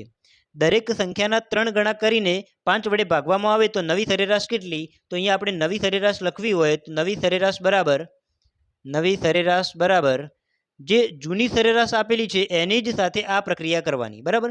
તો અહીંયા શું કરવાનું છે કે દરેક સંખ્યાના 3 ગણા કરી, તો આપણે આ જે સરેરાશ આપેલી છે એના 3 ગણા કરી દઈએ અને એને 5 વડે ભાગવામાં આવે છે તો આને આપણે 5 વડે ભાગી દઈએ. બરાબર. તો અહીંયા શું જવાબ આવે છે જોઈએ, 5 તરી 15 આવી જાય, 3 ગુણ્યા 3 કરીએ તો અહીંયા આવી જાય છે 9. બરાબર. તો માગેલો જે જવાબ છે કે નવી સરેરાશ કેટલી, તો જવાબ મળે છે અહીંયા 9. તો ઓપ્શન પ્રમાણે અહીંયા ઓપ્શન નંબર ડી એ આપણો સાચો જવાબ છે. જ્યારે પણ દરેક અવલોકન સાથે કોઈ ક્રિયા કરવામાં આવે છે, ઉમેરવાની, બાદ કરવાની, ગુણવાની કે ભાગવાની, અને તમને એવું પૂછે કે નવી સરેરાશ કેટલી, તો જે જૂની સરેરાશ આપી હોય એની સાથે જ તમારે ગુણાકાર, ભાગાકાર કે સરવાળાની ક્રિયા કરી દેવાની. બરાબર. અને એમ કરવાથી તમને નવી સરેરાશ મળી જાય છે. એક્ઝામ્પલ નંબર 15 જોઈએ આપણે. એક્ઝામ્પલ નંબર 15 જોઈએ મિત્રો. અહીંયા આપેલું છે કે 3 વ્યક્તિઓનું સરેરાશ વજન 45 છે. જો પ્રથમ 2 વ્યક્તિઓનું સરેરાશ વજન 40 હોય અને છેલ્લી 2 વ્યક્તિનું સરેરાશ વજન 43 હોય તો બીજી સંખ્યા અથવા તો બીજી વ્યક્તિનું વજન શોધો. અહીંયા સંખ્યા નહીં પણ બીજી વ્યક્તિનું વજન શોધો એવું પૂછેલું છે. બરાબર. તો અહીંયા આપણે શું કરીએ, સૌથી પહેલાં તમને આપેલું છે કે 3 વ્યક્તિઓનું સરેરાશ વજન 45 છે. તો અહીંયા હું લખી દઉં કે 3 વ્યક્તિનું સરેરાશ વજન 45 છે. બરાબર. તો આ 3 વ્યક્તિના વજનનો સરવાળો કેટલો થાય, અથવા તો 3 વ્યક્તિનું કુલ વજન કેટલું થાય, તો 3 ગુણ્યા 45 જેટલું થાય. બરાબર. તો અહીંયા આપણે ટોટલ વજન લાવી દઈએ કે 3 વ્યક્તિનું ટોટલ વજન કેટલું, તો 3 ગુણ્યા 45 જેટલું. એટલે આનો જવાબ કેટલો આવે? 3 ગુણ્યા 45 એટલે 135 થાય. બરાબર. તો અહીંયા 3 વ્યક્તિનું સરેરાશ વજન 45 હોય તો 3 વ્યક્તિનું કુલ વજન અથવા તો 3 વ્યક્તિના વજનનો સરવાળો 3 ગુણ્યા 45 એટલે 135 કિલોગ્રામ થાય. હવે આપણે શું કરવાનું? આપેલી વિગત પ્રમાણે આગળ જોઈએ કે અહીંયા જો પ્રથમ 2 વ્યક્તિનું સરેરાશ વજન 40 હોય તો અહીંયા પ્રથમ 2 વ્યક્તિ છે અને એનું સરેરાશ વજન તમને 40 આપેલું છે. એના પછી છેલ્લી 2 વ્યક્તિનું સરેરાશ વજન 43 આપેલું છે. તો આ છેલ્લી 2 વ્યક્તિ છે અને એમનું સરેરાશ વજન 43 છે. બરાબર. તો આપણે શું કરીએ? પ્રથમ 2 વ્યક્તિના વજનનો સરવાળો લાવી દઈએ. તો એના માટે 2 ગુણ્યા 40 કરવાના. 2 ગુણ્યા 40 એટલે 80 થાય. એના પછી છેલ્લી 2 વ્યક્તિનું વજન સરેરાશ વજન 43 હોય તો છેલ્લી 2 વ્યક્તિના વજનનો સરવાળો લાવી દઈએ. તો 2 ગુણ્યા 43 કરવાના. 2 ગુણ્યા 43 એટલે આનો જવાબ આવી જાય છે 86. બરાબર. તો અહીંયા તમે જોઈ શકો છો કે પ્રથમ 2 વ્યક્તિનું કુલ વજન 80 છે, છેલ્લી 2 વ્યક્તિનું કુલ વજન 86 છે. બરાબર. અને 3 વ્યક્તિઓનું કુલ વજન 135 છે. બરાબર. તો આ રીતે તમે વજનનો સરવાળો લાવી દેવાનો. એના પછી જોઈએ અહીંયા આ 2 વ્યક્તિ અને આ 2 વ્યક્તિ ટોટલ કેટલા વ્યક્તિ થયા? અહીંયા 4 વ્યક્તિ થાય છે. બરાબર. તો 4 વ્યક્તિના વજનનો સરવાળો આપણે લાવી દેવાનો. તો 4 વ્યક્તિના વજનનો સરવાળા માટે શું કરવાનું? પ્રથમ આ 2 વ્યક્તિનું વજન અને પાછળના છેલ્લા 2 વ્યક્તિનું વજનનો સરવાળો કરી દઈએ. તો 80 + 86 કેટલા થાય? અહીંયા 166 થઈ જાય. બરાબર. તો અહીંયા 2 વ્યક્તિનું વજન 80, આ 2 વ્યક્તિનું વજન 86, તો ટોટલ 4 વ્યક્તિનું વજન તમને અહીંયા મળે છે 166. બરાબર. હવે આગળ જોઈએ કે બીજી વ્યક્તિનું વજન કેટલું. તો અહીંયા તમે જોઈ શકો છો કે અહીંયા 4 વ્યક્તિ છે અને અહીંયા 3 વ્યક્તિનું વજન આપેલું છે. બરાબર. તો અહીંયા એક વ્યક્તિ વધારે છે. આ વધારાનો વ્યક્તિ એ જ આપણો માગેલો જવાબ છે. બરાબર. કારણ કે રકમની અંદર 3 જ વ્યક્તિ હતા. આપણી ગણતરી કરતાં અહીંયા ચોથો વ્યક્તિ વધારાનો આવે છે. વધારાનો કયો વ્યક્તિ છે? તો બીજા નંબરનો વ્યક્તિ છે. એ 2 વાર રિપીટ થાય છે આની અંદર. બરાબર. તો અહીંયા બીજા નંબરના વ્યક્તિનું વજન અહીંયા ડબલ વાર આવે છે. તો અહીંયા 4 વ્યક્તિના વજનના સરવાળામાંથી 3 વ્યક્તિના વજનનો સરવાળો બાદ કરીએ તો માગેલો જવાબ મળી જાય. બરાબર. તો એનો મતલબ એવો થાય કે 166માંથી 135 આપણે બાદ કરવાના છે. બરાબર. હવે 166માંથી 135 બાદ કરીએ તો અહીંયા જવાબ કેટલો આવે છે? 31 આવે છે. તો માગેલો જવાબ તમારો અહીંયા મળી જાય છે કે બીજી વ્યક્તિનું વજન કેટલું. તો બીજી વ્યક્તિનું વજન આવે છે 31. તો અહીંયા ઓપ્શન પ્રમાણે ઓપ્શન નંબર એ આપણો સાચો જવાબ છે. એક્ઝામ્પલ નંબર 16 જોઈએ મિત્રો. અહીંયા એક કુટુંબમાં 4 સભ્યોની સરેરાશ ઉંમર 25 વર્ષ છે. એક વ્યક્તિ ઉમેરાતા સરેરાશ 3 જેટલી ઘટે છે. તો ઉમેરાયેલા સભ્યની ઉંમર ખાલી જગ્યા થાય. અહીંયા સરેરાશમાં ઘટાડો થાય છે અને વ્યક્તિની સંખ્યામાં વધારો થાય છે. બરાબર. તો સૌથી પહેલાં શું કરવાનું? 4 સભ્યોની સરેરાશ ઉંમર તમને આપેલી છે એ અહીંયા લખી દેવાની કે 4 વ્યક્તિની સરેરાશ ઉંમર કેટલી છે? 25 વર્ષ છે. તો આ 4 વ્યક્તિઓની ઉંમરનો સરવાળો કેટલો થાય? તો 4 ગુણ્યા 25 જેટલો થાય. તો 4 ગુણ્યા 25 કરવા જઈએ તો કેટલા થાય? 25 ચોક 100 થાય. એટલે કે 4 વ્યક્તિની ઉંમરનો સરવાળો અહીંયા મળે છે 100 વર્ષ. હવે એક વ્યક્તિ ઉમેરાય છે. તો અહીંયા 4 વ્યક્તિમાંથી એક વ્યક્તિ વધે એટલે નવા વ્યક્તિઓની સંખ્યા 5 થાય અને નવી જે સરેરાશ છે એની અંદર 3 જેટલો ઘટાડો થાય છે. તો 25 સરેરાશ હતી એની અંદર 3નો ઘટાડો કરીએ તો નવી સરેરાશ અહીંયા કેટલી બની જાય? 22 બની જાય. બરાબર. તો 5 વ્યક્તિઓની સરેરાશ હવે કેટલી થાય છે? 22 થઈ જાય છે. તો હવે 5 વ્યક્તિની ઉંમરનો સરવાળો કેટલો થાય? તો 22 ગુણ્યા 5 જેટલો થાય. તો 22 પંચું 110 થાય. તો અહીંયા આપણે લખી દઈએ 110. હવે તમને શું માગ્યું છે કે ઉમેરાયેલ સભ્યની ઉંમર કેટલી થાય? તો અહીંયા 5મો વ્યક્તિ ઉમેરાય છે તો સરેરાશની અંદર અહીંયા 10 જેટલો વધારો થાય છે. બરાબર. તો આપણે 5મી વ્યક્તિ અથવા તો ઉમેરાયેલ વ્યક્તિની ઉંમર લાવવી હોય તો 5 વ્યક્તિના ઉંમરના સરવાળામાંથી 4 વ્યક્તિની ઉંમરનો સરવાળો બાદ કરવો પડે. એટલે કે અહીંયા 110માંથી આપણે 100 બાદ કરવા પડે. બરાબર. તો અહીંયા જવાબ તમને શું મળે છે? 10 વર્ષ મળે છે. 110 - 100 વર્ષ એટલે કે અહીંયા જવાબ તમારો મળી જાય છે 10 વર્ષ. તો અહીંયા ઉમેરાયેલા સભ્યની ઉંમર મળે છે 10 વર્ષ. ઓપ્શન પ્રમાણે ઓપ્શન નંબર બી અહીંયા સાચો જવાબ છે. એક્ઝામ્પલ નંબર 17 જોઈએ મિત્રો. અહીંયા આપેલું છે કે જો x/3 બરાબર 16/y બરાબર 4 હોય તો x + y ની કિંમત કેટલી થાય? તો આના માટે આપણે શું કરીએ? અહીંયા 3 કિંમતો તમને બરાબરમાં આપેલી છે. તો સૌથી પહેલાં હું શું કરું કે x ની વેલ્યુ લાવી દઉં. તો x/3 ને હું 4 સાથે સરખાવી દઉં. બરાબર. તો અહીંયા આ રીતે લખાય કે x/3 બરાબર 4 લખું અને બીજી વાર અહીંયા 16/y બરાબર પણ 4 લખીએ. તો 16/y બરાબર પણ અહીંયા હું લખીશું 4. બરાબર. તો અહીંયા એક્સની વેલ્યુ આમાંથી કરતા બનાવીએ અને આમાંથી વાયની વેલ્યુ કરતા બનાવીએ. તો એક્સની વેલ્યુ કેટલી થાય? તો આ 3 અહીંયા ગુણાકારમાં આવી જાય. તો એક્સ બરાબર અહીંયા મળે છે 4 ગુણ્યા 3 એટલે કે 12 મળે છે. તો એક્સની વેલ્યુ તમને મળી ગઈ 12. હવે આમાંથી વાયની વેલ્યુ કરતા બનાવીએ. તો વાયને અહીંયા હું ઉપર લાવી દઉં અને 4ને અહીંયા 16ના છેદમાં લઈ જાઉં. તો વાય બરાબર શું થાય? 16/4 આવી જાય. બરાબર. તો અહીંયા છેદ ઉડાડીએ તો ચોગું ચોગું 16 એટલે કે વાયની વેલ્યુ અહીંયા મળે છે y બરાબર 4. તો તમે જોઈ શકો છો કે એક્સ અને વાયની વેલ્યુ તમને મળી ગઈ છે. હવે એક્સ વત્તા વાયની વેલ્યુ લાવી હોય તો એક્સ વત્તા વાય બરાબર કેટલા થાય? તો 12 + 4 એટલે કે અહીંયા જવાબ તમને મળે છે 16. બરાબર, તો માગેલો જવાબ એક્સ વત્તા વાયની કિંમત 16 એટલે કે ઓપ્શન નંબર એ અહીંયા સાચો જવાબ છે. એક્ઝામ્પલ નંબર 18 જોઈએ મિત્રો. વિડીયોને લાઇક કરતા રહેજો મિત્રો જો વિડીયો તમને ઉપયોગી લાગતો હોય તો. હવે આપણે એક્ઝામ્પલ નંબર 18 જોઈએ.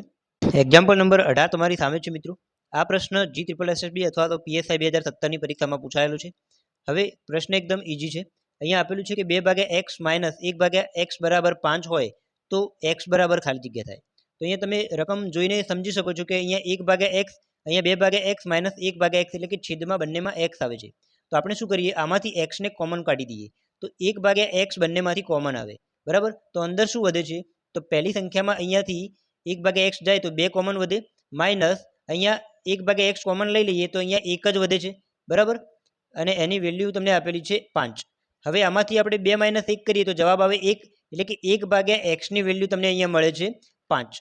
હવે જો x ની વેલ્યુ લાવી હોય તો x ને ઉપર લઈ જઈએ અને 5 ને છેદમાં લાવી દઈએ અથવા તો આનું વ્યસ્ત કરી દઈએ તો પણ ચાલે. તો x બરાબર તમને અહીંયા મળે છે 1/5. બરાબર, તો x ની વેલ્યુ તમારી મળી ગઈ છે. અહીંયા ઓપ્શન પ્રમાણે અહીંયા ઓપ્શન નંબર બી એ સાચો જવાબ છે. હવે આપણે એક્ઝામ્પલ નંબર 19 જોઈએ. એક્ઝામ્પલ નંબર 19 તમારી સામે છે. અહીંયા 1/x બરાબર ખાલી જગ્યા જુનિયર આસિસ્ટન્ટ 2016માં પૂછાયેલો છે. હવે અહીંયા તમને આપેલી કન્ડિશન પ્રમાણે આપણે લખી દઈએ કે 1/x અહીંયા તમને આપેલું છે અને અહીંયા ભાગાકારની નિશાની કરી પછી x આપેલા છે. તો અહીંયા હું શું કરું, આ ભાગાકારને ગુણાકારમાં કન્વર્ટ કરી દઉં અને આ સંખ્યાને ઉલટાવીને લખું અથવા તો વ્યસ્ત કરીને લખું. આ રીતે પણ આપણે લખી શકીએ કે ભાગાકારમાં કોઈ સંખ્યા આપેલી હોય તો અહીંયા ગુણાકારની નિશાની કરી અને આપણે આ સંખ્યાને ઉલટાવીને લખી શકીએ છીએ. બરાબર, તો અહીંયા એ જ રીતે લખ્યું છે કે ભાગાકારની જગ્યાએ મેં ગુણાકાર કરી દીધા તો આ પાછળની સંખ્યાના મેં વ્યસ્ત કરી અને એની સાથે ગુણી દીધા છે. બરાબર, આ ગણિતનો નિયમ છે કે પાછળવાળી સંખ્યા ભાગાકાર પછી આપેલી હોય તો ગુણાકારની નિશાની કરી અને આપણે પાછળની સંખ્યા ઉલટાવીને લખી શકીએ. હવે આનું સાદું રૂપ આપીએ તો ઉપર 1 × 1 થઈ જાય અને નીચે છેદમાં વધે છે x × x એટલે x ની 2 ઘાત બને છે. બરાબર, હવે x ની 2 ઘાત 1/x ની 2 ઘાત પ્રમાણે ઓપ્શનમાં નથી આપેલું તો x ની 2 ઘાતને હું ઉપર લઈ જાઉં તો અહીંયા શું થાય, x ની -2 ઘાત બની જાય. બરાબર, તો અહીંયા x ની -2 ઘાત એ આપણો સાચો જવાબ છે. ઓપ્શન પ્રમાણે અહીંયા ઓપ્શન નંબર સી એ આપણો સાચો જવાબ બની જાય છે કે 1/x બરાબર x ની -2 ઘાત થાય. હવે એક્ઝામ્પલ નંબર 20 જોઈએ મિત્રો. એક્ઝામ્પલ નંબર 20 તમારી સામે છે. આ એક્ઝામ્પલ 2020ના આયુર્વેદની એક્ઝામમાં પૂછાયેલો છે.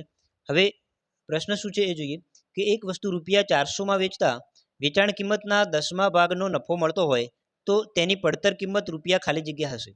તો અહીંયા તમને આપેલું છે કે વેચાણ કિંમત ₹400 છે અને નફો તમને આપી દીધો છે કે વેચાણ કિંમતના 10મા ભાગ જેટલો નફો મળે છે. તો અહીંયા આપણે નફો પહેલાં લાવી દઈએ. બરાબર, તો અહીંયા નફો કેટલો થાય એ જોઈએ કે નફો બરાબર વેચાણ કિંમતના 10મો ભાગ. તો વેચાણ કિંમત અહીંયા ₹400 છે તો 400નો 10મો ભાગ એટલે 400 × 1/10 કહેવાય. બરાબર, 400 × 1/10 એટલે 0 ઉડાડી દઈએ તો અહીંયા ₹40 તમને મળે છે નફો. બરાબર, હવે નફો તમને મળી ગયો રૂપિયામાં 40. એના પછી પડતર કિંમત આપણે લાવી છે તો પડતર કિંમત કેટલી થાય, તો પડતર કિંમત એ વેચાણ કિંમત માઇનસ નફો બાદ કરીએ તો તમને પડતર કિંમત મળી જાય. તો અહીંયા વેચાણ કિંમત ₹400 આપેલી હતી, એમાંથી નફો તમે ₹40 લાવ્યા, એ બાદ કરી દઈએ તો 400માંથી 40 જાય એટલે કે ₹360 અહીંયા મળે છે. તો પડતર કિંમતનો જવાબ તમારો બની જાય છે અહીંયા ₹360. બરાબર, તો ઓપ્શન પ્રમાણે ઓપ્શન નંબર એ અહીંયા આપણો સાચો જવાબ બની જાય છે. એક્ઝામ્પલ નંબર 21 જોઈએ મિત્રો. એક્ઝામ્પલ નંબર 21 અહીંયા આપેલો છે કે એક ખરીદી પર 10% વળતર બાદ કરતા વસ્તુ ₹4500માં મળે છે તો મળેલું વળતર ખાલી જગ્યા રૂપિયા થાય. તો અહીંયા વળતર રૂપિયામાં આપણે શોધવાનું છે, તમને ટકાવારીમાં આપેલું છે. બરાબર, હવે 10% વળતર આપવામાં આવે ત્યારે વસ્તુ ₹4500માં તમને મળે છે. તો આના માટે એક કોન્સેપ્ટ સમજીએ કે વસ્તુની ખરીદ કિંમત માની લઈએ કે 100% છે. બરાબર, હવે એની ઉપર 10% વળતર આપવામાં આવે. 10% વળતર એટલે કે આની 100% કિંમતમાંથી 10% ઘટાડો કરવાનો. બરાબર, તો આ રકમ જે છે 100%માંથી 10% વળતર આપે તો જે ખરીદ કિંમત છે એ કેટલા ટકા બની જાય, 90% બની જાય. બરાબર, કારણ કે આની અંદરથી 10% વળતર બાદ થઈ ગયું. તો હવે જે ખરીદ કિંમત છે વસ્તુની એ કેટલા ટકા બની, 90% બની. બરાબર, હવે વળતર આપ્યા બાદ વસ્તુ અહીંયા ₹4500માં મળે છે તો આ 90% રકમ એ જ ₹4500 કહેવાય. બરાબર. તો વસ્તુ જેટલા રૂપિયામાં મળે છે એ રકમ એટલે કે વળતર આપ્યા પછીની રકમ. તો અહીંયા વળતર આપ્યા પછી વસ્તુની કિંમત 90% બને છે અને વળતર આપ્યા બાદ વસ્તુ 45 રૂપિયામાં મળે છે. આનો મતલબ એવો થાય કે આ 90% રકમ એ જ 4500 રૂપિયા રકમ કહેવાય. બરાબર. તો હવે આના આધારે આપણે આવી ગણતરી કરીએ કે જો 90% રકમ એ 4500 રૂપિયા હોય તો આપણને અહીંયા વળતર માગેલું છે, તો વળતરની ટકાવારી અહીંયા 10% છે, તો 10%ની રકમ કેટલી થાય? આના આધારે આપણે ગણતરી કરવાની છે કે જો 90% રકમ 4500 રૂપિયા હોય તો 10% એટલે કે વળતરની ટકાવારી 10 આપેલી છે, તો મળેલું વળતર લાવવા માટે આપણે શું કરીએ? 10%ની કિંમત કેટલી થાય? તો અહીંયા આપણે ગણતરી કરીએ તો 10 ગુણ્યા 4500 અને છેદમાં લખાય 90. અહીંયા આપણે સાદું રૂપ આપીએ તો એક એક જીરો ઉડાડી દઈએ, 9 પંચું 45 એટલે અહીંયા જવાબ આવી જાય છે 500 રૂપિયા. બરાબર. તો અહીંયા વળતર રૂપિયામાં કેટલું બને છે? 500 રૂપિયા બને છે. બરાબર. તો ઓપ્શન પ્રમાણે અહીંયા ઓપ્શન નંબર બી એ આપણો સાચો જવાબ બની જાય છે કે માગેલું અથવા તો મળેલું વળતર કેટલું? તો ટકાવારીમાં 10% અને રૂપિયામાં જોવા જઈએ તો 500 રૂપિયા. બરાબર. આપણે એક્ઝામ્પલ નંબર 22 જોઈએ. એક્ઝામ્પલ નંબર 22 આપેલો છે કે 600 રૂપિયાની છાપેલી કિંમતની એક વસ્તુ 510 રૂપિયામાં મળે છે, તો વળતર કેટલા ટકા મળ્યું ગણાય? અહીંયા તમને છાપેલી કિંમત આપેલી છે અને વસ્તુ 510 રૂપિયામાં મળે છે, એટલે કે વસ્તુની વેચાણ કિંમત આપેલી છે. બરાબર. તો આપણે વળતર લાવવા માટે શું કરીએ? તો વળતર રૂપિયામાં પહેલાં લાવી દઈએ. વળતર રૂપિયામાં કેટલું થાય? તો એના માટે શું કરવાનું? વસ્તુની જે છાપેલી કિંમત છે એમાંથી તમારે વસ્તુની વેચાણ કિંમત બાદ કરી દેવાની. તો છાપેલી કિંમત 600 રૂપિયા છે અને વેચાણ કિંમત વસ્તુની 510 રૂપિયા છે. બરાબર. તો અહીંયા 600માંથી 510 બાદ કરું તો અહીંયા 90 રૂપિયામાં વળતર મળે છે. બરાબર. તો વળતર અહીંયા મળે છે 90 રૂપિયા. રૂપિયાની અંદર 90 રૂપિયા મળે છે, તો આપણે ટકાવારીમાં કેટલું મળે એ લાવવાનું છે. બરાબર. તો હવે તમે જાણો છો કે ટકાવારીમાં વળતર લાવવું હોય, ડિસ્કાઉન્ટ લાવવું હોય તો શું કરવાનું? રૂપિયામાં વળતર અહીંયા લખવાનું અને છાપેલી કિંમત છેદમાં લખવાની. બરાબર. છાપેલી કિંમત 600 રૂપિયા છે અને ગુણાકારમાં આપણે 100 વડે ગુણી દેવાના, કારણ કે આપણે ટકામાં જવાબ લાવવાનો છે. ફરીથી એકવાર જોઈ લઈએ કે વળતર ટકામાં લાવવું હોય તો વળતર રૂપિયામાં ઉપર લખવાનું અને છેદમાં છાપેલી કિંમત લખી અને 100 વડે ગુણી દેવાના. બરાબર. આનું સાદું રૂપ આપીએ તો અહીંયા 2 જીરો ઉડી જાય અને અહીંયા 15 છંગ 90 થાય. બરાબર. તો માગેલો જવાબ તમારો અહીંયા મળી જાય છે કે વળતર ટકામાં કેટલું? તો 15%. બરાબર. તો ઓપ્શન પ્રમાણે અહીંયા ઓપ્શન નંબર બી એ આપણો સાચો જવાબ છે કે વળતર ટકામાં કેટલું? તો 15% મળ્યું ગણાય. બરાબર. એક્ઝામ્પલ 23 જોઈએ કે કોઈ એક વસ્તુની મૂળ કિંમત 60 રૂપિયા છે, 5% નફો લેવા વસ્તુને કેટલા રૂપિયામાં વેચવી જોઈએ? GSSB 2020માં પૂછાયેલો છે. અહીંયા તમને મૂળ કિંમત આપેલી છે અને નફાની ટકાવારી આપેલી છે, તો વસ્તુની વેચાણ કિંમત શોધવાની છે. એવી રીતે આ પ્રશ્ન બને છે આપણો. બરાબર. તો સૌથી પહેલાં શું કરીએ કે 5% નફો લેવો છે, તો મૂળ કિંમતના 5% પહેલાં આપણે લાવી દઈએ. તો મૂળ કિંમત 60 રૂપિયા છે, તો 60ના 5% કેટલા થાય? 60ના 5% એટલે 60 ગુણ્યા 5 ભાગ્યા 100 લખાય. બરાબર. અહીંયા ટકા કાઢી દઉં તો 60 ગુણ્યા 5 ભાગ્યા 100 લખાય. આનો આપણે 20 પંચું 100 કરીએ અને 20 તરી 60 કરીએ તો જવાબ શું મળે છે? 3 રૂપિયા મળે છે. બરાબર. એટલે કે અહીંયા નફો રૂપિયામાં કેટલો મળ્યો? નફો રૂપિયામાં તમને મળે છે 3 રૂપિયા. બરાબર. તો 5% નફો એટલે કે 3 રૂપિયા નફો આપણે લેવો છે. તો વસ્તુની મૂળ કિંમત 60 રૂપિયા હતી, 60 રૂપિયાની અંદર આપણે 3 રૂપિયા એડ કરી દઈએ તો અહીંયા 63 રૂપિયા થઈ જાય. એટલે કે જો આપણે 5% નફો લેવો હોય તો વસ્તુને આપણે 63 રૂપિયામાં વેચવી પડે. બરાબર. તો ઓપ્શન પ્રમાણે ઓપ્શન નંબર એ અહીંયા સાચો જવાબ છે. એક્ઝામ્પલ નંબર 24 જોઈએ આગળ. 24મો એક્ઝામ્પલ તમારી સામે છે કે કોઈ રકમ 10 વર્ષમાં કેટલા ટકા વ્યાજે બમણી થાય? GSSB 2020માં પૂછાયેલો છે. બરાબર. ખૂબ જ અગત્યનો દાખલો છે. ઘણીવાર આવા દાખલા પૂછાય છે. બરાબર. તો હવે અહીંયા શું કરીએ આપણે કે 10 વર્ષમાં રકમ કેટલા ટકા વ્યાજે બમણી થાય? તો અહીંયા હું શું કરું? કોઈ રકમ ધારી દઉં કે એ રકમ 100 રૂપિયા છે. બરાબર. આ રકમ 100 રૂપિયા છે અને 10 વર્ષનો સમયગાળો આપણે લઈએ તો આ 10 વર્ષની અંદર એ રકમ બમણી થઈ જાય છે. તો 100 રૂપિયાની બમણી કેટલી થાય? 200 રૂપિયા થઈ જાય છે. બરાબર. તો 100 રૂપિયા રકમ હતી, 10 વર્ષનો સમયગાળો પડી રહી તો એ રકમ 200 રૂપિયા થઈ. તો આની અંદર તમે જોઈ શકો છો કે રૂપિયામાં વધારો કેટલો થયો? 200 રૂપિયામાંથી 100 રૂપિયા બાદ કરીએ એટલે કે 100 રૂપિયા તમને બીજા વધારાના મળે છે. બરાબર. હવે તમારે વ્યાજનો દર લાવવો હોય કે કેટલા ટકા વ્યાજે આ રકમ બમણી થઈ, તો અહીંયા વ્યાજનો દર R બરાબર શું કરવાનું? આ જે વધારાની રકમ તમને મળી 100 એને તમારે આ 10 વર્ષ વડે ભાગી દેવાના. બરાબર. એટલે તમારો જવાબ અહીંયા વ્યાજનો દર મળી જાય. તો અહીંયા 10 વડે હું ભાગું તો અહીંયા જવાબ મળે છે 10%. બરાબર. તો અહીંયા જે વ્યાજનો દર માગેલો હતો કે કેટલા ટકા વ્યાજે રકમ 10 વર્ષમાં બમણી થાય, તો જવાબ છે તમારો 10%. ઓપ્શન પ્રમાણે ઓપ્શન નંબર બી એ અહીંયા સાચો જવાબ છે. એક્ઝામ્પલ નંબર 25 જોઈએ આપણે. 25મો એક્ઝામ્પલ તમારી સામે છે કે 800 રૂપિયાનું 6% લેખે 4 માસનું સાદું વ્યાજ કેટલું થાય? 2018ની પરીક્ષામાં પૂછાયેલો છે. અહીંયા તમને એક રકમ આપેલી છે, એનું 6% લેખે 4 માસનું સાદું વ્યાજ માગેલું છે. બરાબર, તો આપણી પાસે સૂત્ર છે કે I બરાબર PRN ભાગ્યા 100. PRN ભાગ્યા 100. આની અંદર આપણે કિંમતો મૂકીએ તો P એટલે કે મુદ્દલ, તો મુદ્દલ અહીંયા 800 રૂપિયા છે, ગુણ્યા R એટલે વ્યાજનો દર, તો વ્યાજનો દર તમને 6% આપેલો છે, અને N એટલે કે મુદ્દત અથવા તો સમયગાળો, તો 4 માસનો સમયગાળો આપેલો છે. સૂત્રની અંદર આપણે જે મુદ્દતનો સમયગાળો છે વર્ષમાં લખવાનો હોય. બરાબર, તો 4 માસને વર્ષમાં લખવા હોય તો 4/12 લખાય. બરાબર, 12 વડે ભાગી દઈએ મહિનાને, એટલે એ તમને વર્ષમાં જવાબ મળી જાય. હવે છેદમાં અહીંયા 100 આપેલા છે, તો 100 લખી દઈએ. સાદું રૂપ આપીએ તો અહીંયા 2 0 ઉડી જાય, અહીંયા 6 દુ 12 આવી જાય, અને અહીંયા 2 દુ 4 આવી જાય. બરાબર, તો 8 ગુણ્યા 2 વધે છે, તો 8 ગુણ્યા 2 એટલે કે 16 રૂપિયા તમારો જવાબ બની જાય છે. તો અહીંયા સાદું વ્યાજ 4 માસનું કેટલું, તો માગેલ જવાબ પ્રમાણે I બરાબર 16 રૂપિયા, એટલે કે ઓપ્શન નંબર બી એ આપણો સાચો જવાબ છે. એક્ઝામ્પલ નંબર 26 જોઈએ આગળ, કે જો કોઈ રકમ 20 વર્ષે સાદા વ્યાજે મૂકતા બમણી થાય છે, તો તે રકમ તે જ વ્યાજ દરે કેટલા વર્ષે 4 ગણી થાય. બરાબર, આવો દાખલો હમણાં ઘણીવાર ટ્રેન્ડિંગમાં છે. બરાબર, ઘણી પરીક્ષામાં હમણાં પૂછાઈ ગયો છે. બરાબર, તો એટલા માટે આ એક્ઝામ્પલ મેં આ વિડીયોની અંદર કવર કર્યો છે. તો આવા દાખલા માટે આપણે એક શોર્ટકટ જોઈએ. સૌથી પહેલાં 20 વર્ષે રકમ બમણી થાય છે એવું આપેલું છે, અને વ્યાજ દર સમાન રાખવાનો છે, તો કેટલા વર્ષે 4 ગણી થાય એ આપણને માગેલું છે. તો શું કરવાનું કે અહીંયા 20 વર્ષ લખી દેવાના, કે રકમ 20 વર્ષે 2 ગણી થાય છે અથવા તો બમણી થાય છે. બરાબર, તો 2 ગણી થાય છે એવું લખીએ. તો આપણને એવું માગ્યું છે કે કેટલા વર્ષે 4 ગણી થાય, તો અહીંયા આપણે એવું ધારી લઈએ કે T વર્ષ થાય ત્યારે આ રકમ 4 ગણી થઈ જાય છે. બરાબર, જો 20 વર્ષે 2 ગણી થતી હોય તો કોઈ T વર્ષે 4 ગણી થાય છે એવું લખી દેવાનું. બરાબર, હવે શું કરવાનું કે આ T અને આ 20 વર્ષ આ બંનેનો ગુણોત્તર લઈ લેવાનો. તો અહીંયા T લખવું અને છેદમાં લખીએ 20. બરાબર, અહીંયા શું કરવાનું, T વર્ષમાં 4 ગણી થાય છે, તો આપણે આ 4માંથી 1 બાદ કરી અને અહીંયા લખવાના. 20 વર્ષમાં 2 ગણી થાય છે, તો આ 2માંથી 1 બાદ કરી અને છેદમાં લખવાના. બરાબર, શોર્ટકટમાં આટલું જ કરવાનું છે કે વર્ષનો આ રીતે ગુણોત્તર લઈ લેવાનો, અને આ જેટલા ગણી થાય છે એના અંદરથી 1 બાદ કરી અને આપણે ગુણોત્તરમાં લખી દેવાના. તો 4માંથી 1 બાદ કરીએ તો અહીંયા જવાબ આવે છે 3, 2માંથી 1 બાદ કરું તો જવાબ આવે છે 1. બરાબર, હવે T ભાગ્યા 20 બરાબર 3/1 કહેવાય. તો આમાંથી હું T ની વેલ્યુ કરતા બનાવું તો આ 20 જે છે એ 3ના ગુણાકારમાં આવી જાય. બરાબર, તો અહીંયા T ની વેલ્યુ કેટલી બને, તો T બરાબર 20 ગુણ્યા 3 થઈ જાય. 20 ગુણ્યા 3 એટલે કે 60 વર્ષ તમારો જવાબ આવી જાય છે. કે જે રકમ હતી એ T વર્ષ એટલે કે 60 વર્ષની અંદર 4 ગણી થઈ જાય છે. બરાબર, તો માગેલો જવાબ જે છે કે કેટલા વર્ષે રકમ 4 ગણી થાય, તો આપણો જવાબ બને છે 60 વર્ષ. તો ઓપ્શન પ્રમાણે ઓપ્શન નંબર ડી એ આપણો સાચો જવાબ છે.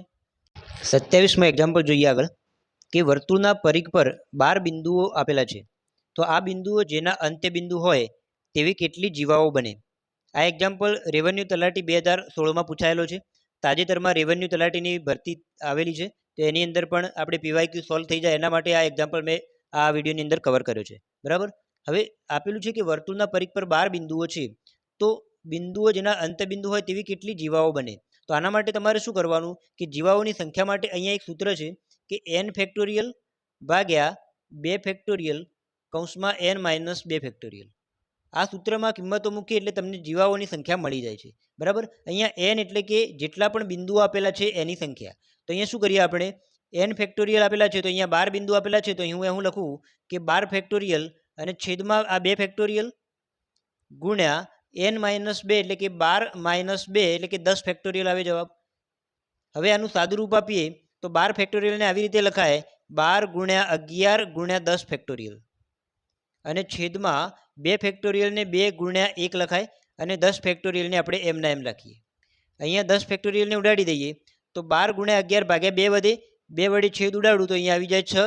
11 ગુણ્યા 6 કરવા જઈએ તો આનો જવાબ બને છે 66. બરાબર, તો માગેલી જીવાઓની સંખ્યા કેટલી બને, તો 12 બિંદુઓમાંથી ટોટલ 66 જીવાઓ દોરી શકાય કે જેના અંત્ય બિંદુઓ આ 12 બિંદુઓમાંથી હોઈ શકે. બરાબર, તો ઓપ્શન પ્રમાણે અહીંયા ઓપ્શન નંબર એ આપણો સાચો જવાબ બની જાય છે. હવે એક્ઝામ્પલ નંબર 28 જોઈએ આપણે. એક્ઝામ્પલ નંબર 28 આપેલું છે મિત્રો, કે અહીંયા વર્તુળની ત્રિજ્યામાં 10% વધારો કરતાં તેના ક્ષેત્રફળમાં ખાલી જગ્યા ટકા વધારો થાય. GSSB 2018માં આ પ્રશ્ન પૂછાયેલો છે. બરાબર, તો આના માટે આપણે શું કરવાનું, આની કોઈ બેઝિક મેથડને આપણે ઉપયોગ કરવાનો નથી. ડાયરેક્ટલી એક સૂત્ર છે એ તમારે અહીંયા મૂકી અને ગણતરી કરી લેવાની છે.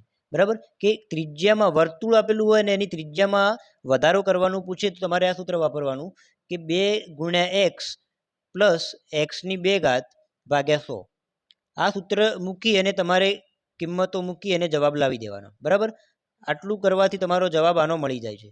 જો એક્સની જગ્યાએ તમારે શું કરવાનું, તો અહીંયા ત્રિજ્યામાં જે ટકાનો વધારો આપેલો છે એ એક્સની જગ્યાએ મૂકી દેવાનો. તો અહીંયા આપણે લખીએ કે 2 ગુણ્યા એક્સ એટલે 10% વત્તા એક્સનો વર્ગ એટલે 10નો વર્ગ અહીંયા આવી જાય 100 અને છેદમાં લખીએ આપણે 100. અહીંયા 100 ને હું કેન્સલ કરી દઉં તો અહીંયા જવાબ શું વધે, 1 વધે. 2 ગુણ્યા 10 એટલે અહીંયા આવે છે 20. 20 વત્તા 1 એટલે જવાબ તમને મળે છે અહીંયા 21%, બરાબર. એટલે કે જો વર્તુળની ત્રિજ્યાની અંદર 10%નો વધારો કરવામાં આવે તો વર્તુળના ક્ષેત્રફળમાં 21%નો વધારો થાય છે, બરાબર. તો આ પ્રમાણે હવે બીજો એક એક્ઝામ્પલ જોઈએ. એક્ઝામ્પલ નંબર 29માં શું આપેલું છે કે વર્તુળની ત્રિજ્યામાં 30% ઘટાડો કરતાં તેના ક્ષેત્રફળમાં ખાલી જગ્યા ટકા ઘટાડો થાય. આગળના એક્ઝામ્પલમાં ત્રિજ્યામાં અમુક 10%નો વધારો આપેલો હતો, અહીંયા ત્રિજ્યામાં 30%નો ઘટાડો આપેલો છે. હવે ઘટાડો આપેલો હોય તો શું કરવાનું અને કેવી રીતે એનું ગણતરી કરવાની એ જોઈએ. તો આના માટે તમારે આટલું યાદ રાખવાનું, ઘટાડો આપેલો હોય તો 2x - x² ભાગ્યા 100 યાદ રાખવાના, બરાબર. ત્રિજ્યામાં વધારો આપેલો હોય તો 2x વત્તા x² ભાગ્યા 100 યાદ રાખવા, અને ત્રિજ્યામાં ઘટાડો આપેલો હોય તો 2x - x² ભાગ્યા 100 તમારે યાદ રાખવાના, બરાબર. હવે આની અંદર કિંમતો મૂકીએ તો 2 ગુણ્યા x એટલે કે 2 ગુણ્યા 30 લખાય, તો 2 ગુણ્યા 30 લખું હું, અને માઇનસ x² એટલે કે 30નો વર્ગ. 30નો વર્ગ કેટલો થાય તો 900 થાય, અને છેદમાં અહીંયા આપેલા છે 100. અહીંયા 2 0 ઉડાડી દઈએ તો 30 ગુણ્યા 2 એટલે 60 આવે. 60માંથી હું આ 9 બાદ કરું તો 60 - 9 કેટલા થાય, અહીંયા જવાબ તમારો બને છે 51%, બરાબર. એટલે કે જો ત્રિજ્યાની અંદર 30% ઘટાડો કરવામાં આવે તો ક્ષેત્રફળની અંદર 51%નો ઘટાડો થાય છે, બરાબર. વધારો આપેલો હોય તો આ સૂત્રની અંદર અહીંયા પ્લસ રાખવાનું, ઘટાડો આપેલો હોય તો આ સૂત્રની અંદર અહીંયા માઇનસ રાખી અને કિંમતો મૂકી દેવાની, બરાબર. તો અહીંયા 51% એટલે કે ઓપ્શન પ્રમાણે ઓપ્શન નંબર સી એ આપણો સાચો જવાબ બની જાય છે. મિત્રો, આ વિડીયોની અંદર આપણે ટોટલ 29 એક્ઝામ્પલ જોયા અને અલગ અલગ ચેપ્ટરના મહત્ત્વના એક્ઝામ્પલ કવર કર્યા હતા, બરાબર. હું આશા રાખું છું કે તમને આ વિડીયો ખૂબ જ ઉપયોગી બન્યો હશે અને દરેક એક્ઝામ્પલની મેથડ તમને સમજમાં આવી હશે, બરાબર. કોઈ પણ એક્ઝામ્પલમાં તમને કોઈ ડાઉટ કે ક્વેરી લાગી હોય, કોઈ સોલ્યુશનમાં કોઈ પ્રોબ્લેમ લાગ્યો હોય તો તમે મને કોમેન્ટ કરી અને જણાવી શકો છો, બરાબર. હું ટાઈમ મળશે તો તમારી દરેકની કોમેન્ટને ધ્યાનમાં લઈશ અને જે પણ તમારો જવાબ છે એનો હું ડાઉટ ક્લિયર કરીશ, બરાબર. અને આની અંદર જે પણ તમને હોમવર્કમાં જે પ્રેક્ટિસ ક્વેશ્ચન આપેલા હતા 3, એનો તમારે મને કોમેન્ટમાં જવાબ આપવાનો છે કે એનો સાચો જવાબ શું આવે. વિડીયો ગમ્યો હોય તો વિડીયોને લાઇક કરો અને શેર પણ કરતા રહેજો. ચેનલ હજુ સુધી સબસ્ક્રાઇબ ના કરી હોય તો ચેનલ સબસ્ક્રાઇબ પણ કરી લેજો. નેક્સ્ટ વિડીયો સાથે આપણે જલ્દી મળીશું.